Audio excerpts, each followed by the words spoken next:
क्या महाराष्ट्र नवनिर्माण सेना के प्रमुख उद्धव ठाकरे ने उत्तर भारतीयों को लेकर लात मारने की बात कही है? क्या है इस पूरे बयान के पीछे की असली कहानी और असली बयान क्या है, वो हम आपको बताएंगे। राज ठाकरे हमेशा उत्तर भारतीयों को अपने निशाने पर लेने के लिए जाने जाते हैं। मनसे के कार्यकर्ता गाहे बगाहे काम करने वाले मुंबई में उत्तर भारतीय मजदूरों को, व्यापारियों को प्रताड़ित करते रहे। इसका वीडियो, इसका आरोप उनके ऊपर लगता रहा है। इस बीच एक बयान सामने आया और सोशल मीडिया पर खूब हल्ला कटा कि राज ठाकरे ने कहा कि उत्तर भारतीयों को मैं लात से मारूंगा।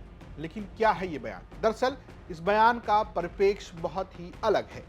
राज ठाकरे, उद्धव ठाकरे और शिवसेना ने एक संयुक्त रैली की रविवार को। ये रैली बीएमसी यानी मुंबई महानगर पालिका के चुनाव को लेकर की गई। 15 जनवरी को चुनाव है, 16 जनवरी को रिजल्ट आना है। इसी चुनाव में लंबे समय के बाद ठाकरे परिवार एकजुट हुआ है।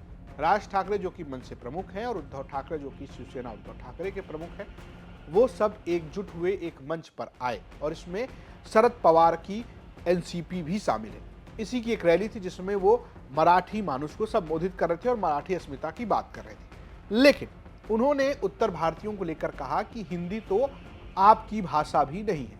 वो ये कहते नजर आए कि भोजपुरी और मैथिली आपकी भाषा है। वो आगे कहते हैं, यूपी और बिहार के लोगों को समझना चाहिए कि हिंदी आपकी भाषा नहीं है। मुझे भाषा से नफरत नहीं है, लेकिन अगर आप इसे थोपने की कोशिश करेंगे तो मैं आपको लात से मारूंगा। वो चारों तरफ से महाराष्ट्र आ रहे हैं और आपका हिस्सा छीन रहे हैं। अगर जमीन और भाषा चली गई तो आप खत्म हो जाएंगे। वो आगे मराठी जो कि लोकल है महाराष्ट्र के, उनको संबोधित करते हुए कहते हैं, आज ये संकट आपके दरवाजे पर आ गया है। ये मराठी मानुष के लिए आखिरी चुनाव है। अगर आपने ये मौका गवा दिया तो आप खत्म हो जाएंगे।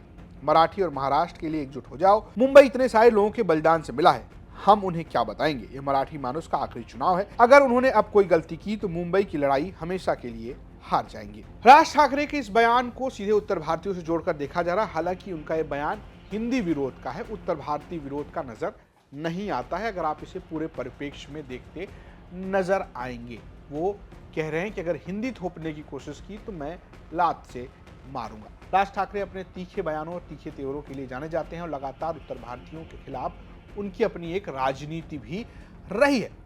वो तो शिवसेना के भी खिलाफ है, यानी कि जो शिवसेना बाला साहब ठाकरे की थी, तभी राज ठाकरे ने एक तरीके से वर्चस्व की लड़ाई में पार्टी छोड़ दी और अपनी पार्टी मन से बनाई। और उसके बाद से उद्धव ठाकरे शिवसेना चलाते रहे और राज ठाकरे अपनी मन से चलाते हैं। लेकिन अब ऐसी स्थिति बनी है कि राज ठाकरे और उद्धव ठाकरे एक आ गए हैं, वो भी बीएमसी चुनाव के लिए। दरअसल बीएमसी के पिछले चुनाव में शिवसेना का ही कब्जा था, यानी कि उस शिवसेना का जो विभाजित नहीं हुई थी। उस शिवसेना के पास 84 सीटें थी और मनसे को मिला दिया जाए तो कुल 99 सीटें हो जाती हैं। लेकिन शिवसेना में पड़ गई फूट।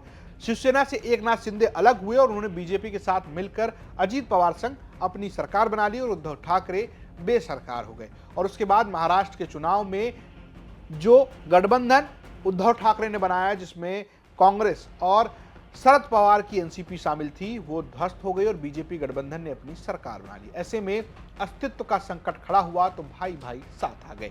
बहुत लंबे समय के बाद बाला साहब ठाकरे के घर यानी कि मातोश्री में राज ठाकरे और उद्धव ठाकरे नजर आए और उनकी मुलाकात हुई और फिर ये गठबंधन बना और वो एक साथ अब मंच पर भी नजर आ रहे हैं। एक तरफ 227 सीटों को लेकर शिवसेना, उद्धव गुट, मनसे और शरद पवार की एनसीपी एक साथ है, तो दूसरी तरफ एक और गठबंधन है, उसमें शिवसेना शिंदे गुट, जो कि अब जिसे चुनाव आयोग ने ओरिजिनल शिवसेना का दर्जा दिया है, जिसके पास तीर कमान का चुनाव चिन्ह है, वो और बीजेपी एक साथ मिलकर लड़ रही है। हालांकि कांग्रेस और अजीत पवार की एनसीपी अलग चुनाव लड़ रही है।